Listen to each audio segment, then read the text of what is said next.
প্রতিটি যুদ্ধই যেন এক একটি বিভৎস গল্প, কিছু গল্প বীরত্বের, কিছু গল্প নির্মমতার।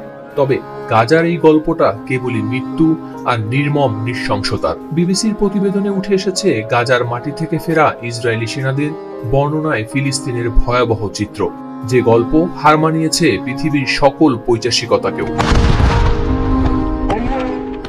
2023 সালের 7 অক্টোবর হামাসের হামলার পর যুদ্ধে যোগ দিয়েছিলেন 26 বছরের ইসরায়েলি যুবক ইউভাল গ্রিন।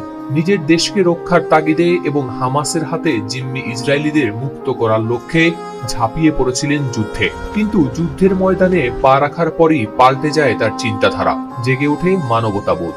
ইউভাল জানান, একদিন গাজার রাস্তায় দেখতে পান ফিলিস্তিনিদের মরদেহ পড়ে আছে আর বিড়ালগুলো কামড়ে খাচ্ছে সেই দেহ। তার ভাষায়, ডানে বা বামে যেখানেই তাকাবেন শুধুই ধ্বংসস্তূপ আর আগুনের লেলিহান শিখা। এটাই গাজার বাস্তবতা। যুদ্ধের কয়েকদিন পরেই তিনি ইসরায়েলি নেতাদের মুখে শুনতে পান গণহত্যার আহ্বান। পার্লামেন্টে দাঁড়িয়ে ডেপুটি স্পিকার নিসিম ভাতুরি বলেন, গাজাকে পৃথিবী থেকে মুছে ফেলার কথা।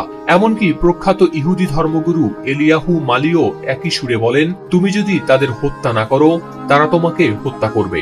ইউভাল বলেন, গাজার পুরো জনগোষ্ঠীকে হত্যার কথা বলা হচ্ছিল, যেন এটি খুব স্বাভাবিক একটি ধারণা। এর ফলস্বরূপ অনেক সেনা প্রতিশোধের তাগিদে সেখানে প্রবেশ করে ঘটিয়েছে নির্মম সব ঘটনা,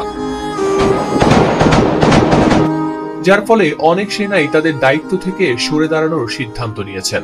নাম প্রকাশ না করা আরেক সেনা জানান যে গাজায় নিরীহ মানুষের উপর নির্যাতন আর হত্যার ঘটনায় সেনারা গর্ব করতেন। তারা এতটাই স্বাভাবিকভাবে এই বর্ণনা দিত যেন এটি কোনো সাধারণ ঘটনা। বন্দীদের এমন ভাবে চোখ বেঁধে রাখা হতো যাতে তারা নড়াচড়া করতে না পারে। তাদের দেওয়া খাবারের অবস্থা ছিল আরো অমানবিক। এ দলের আরেকজন 29 বছরের মাইকেল অফারজিভ, যিনি ড্রোন ক্যামেরায় যুদ্ধ পর্যবেক্ষণ করতেন, একদিন সরাসরি গাজার মাটিতে গিয়ে চরম ধাক্কা খান। তিনি বলেন, গাড়ির জানালা খুলতেই এমন গন্ধ পেয়েছেন যেন দাঁড়িয়ে আছেন মাংসের বাজারে। এমনকি মাটিতে নেমে নিজের চোখে দেখেন রাস্তায় পড়ে থাকা মাংসের টুকরো। সবচেয়ে হৃদয় বিদারক মুহূর্তটি আসে 2023 সালের ডিসেম্বর মাসে। মাইকেল জানান, আত্মসমর্পণের চেষ্টা করা 3 ইসরায়েলি জিম্মিকেও তার সহকর্মী সেনারা গুলি করে হত্যা করে। এই ঘটনার পর মাইকেল ভাবতে বাধ্য হন, নৈতিকতার কোন স্তরে এসে পৌঁছেছে তারা।